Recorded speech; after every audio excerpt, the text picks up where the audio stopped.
নমস্কার বন্ধুরা, আমি পিঙ্কি। আমার চ্যানেলে জানাই সবাইকে স্বাগত। ছাদ বাগানের আরেকটি ব্লগে আপনাদেরকে স্বাগত জানাই। চলুন তাহলে আজকে ছাদ বাগানের আরেকটা ব্লগ আপনাদের সঙ্গে শেয়ার করছি। বেশি বড় হবে না ব্লগটা, ছোট্ট ব্লগ, তো সঙ্গে থাকুন আর পাশে দেখতে থাকুন। ছাদ বাগানে প্রথমেই দেখাই আমার এই গাঁদা গাছগুলোকে আমি অ্যাড করেছি। এই দেখুন ছোট ছোট, এগুলো কিন্তু আমাকে কিনেও আনতে হয়নি, আজ কোনো রকম বীজেও ফেলিনি। আমি যে প্রতিদিন এই যে এইভাবে যে ফুলগুলো ফেলে দিই পুজোর, সেখান থেকেই এরকম চারাগুলো বেরিয়েছে, তো আমি সেগুলোকে সযত্নে লাগিয়ে দিয়েছি।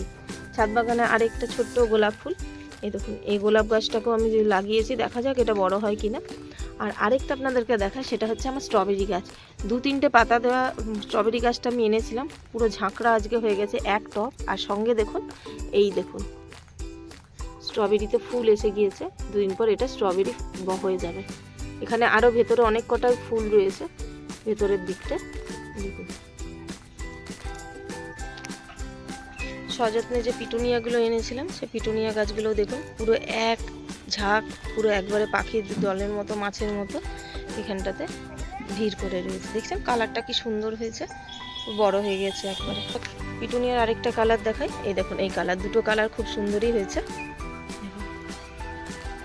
এছাড়া যে পালং শাকের বীজগুলো ফেলেছিলাম, এই দেখুন পুরো পালং শাকে ভর্তি হয়ে গিয়েছে। অবশ্য আমি মাঝখানে এখান থেকে তুলে আমি রান্না করেছি, তো এখনও দেখুন এত আছে।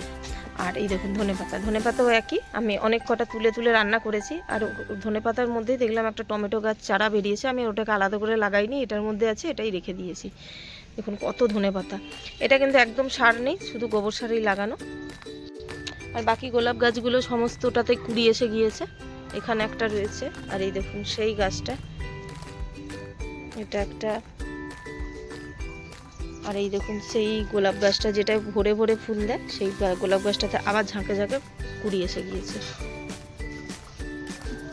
আরেকটা দেখুন ফুলের গাছ, যেন মনে হচ্ছে কেউ আপনাকে যদি কারুর বলেছিলাম না আগের বারে যেমন গোলাপ গাছটাতে এক গাদা আপনার গোলাপ ধরেছিল, যেন মনে হচ্ছিল কেউ আপনাকে গোলাপগুলো গিফট করলে আপনি নিয়ে যেতে পারবেন বুকে হিসাবে, সেরকম এই গাছটাকেও ঠিক তাই। কিন্তু দেখুন সারা বছর ধরে যে গাছটাকে সযত্নে রেখেছিলাম, আগের বছরের শীতের গাছ, সেই গাছটাও কিন্তু আমাকে ফুল দিয়েছে। দেখুন এটা কিন্তু আমার সবথেকে প্রিয় কালার।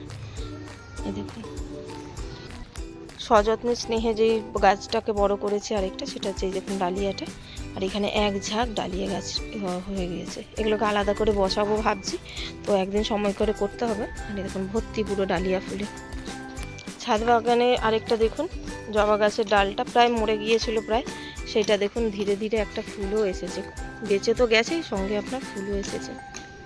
দেখুন মানুষকে যেমন সযত্নে যত্ন করলে, ভালোবাসা দিলে যেমন সুন্দরভাবে আপনাকে ভালোবাসা রিটার্নে দেয়, সেরকমই ব্যাপারটা।